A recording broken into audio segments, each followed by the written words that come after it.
नाही, हे प्रकरण इतकं विकृत असेल याची कल्पना काय मला नव्हती.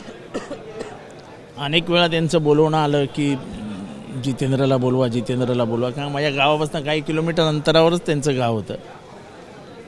नशिबाने असेल माझी मागची पुण्याही असेल, माझा काय पुढं आला नाही तर माझी तर वाटच लावली असती.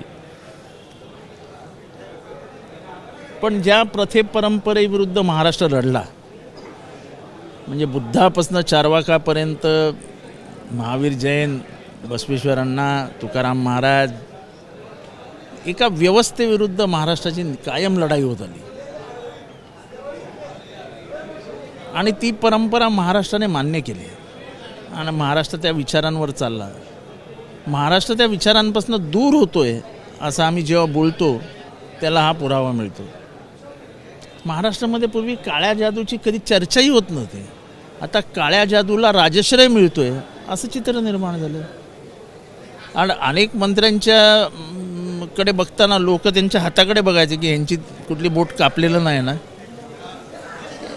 इतका घाणेरडा प्रकार, म्हणजे महाराष्ट्राचं राजकारण बदनाम झालं.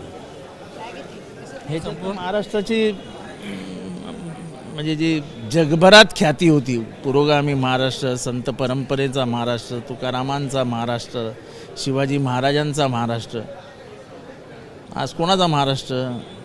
खरातचा महाराष्ट्र.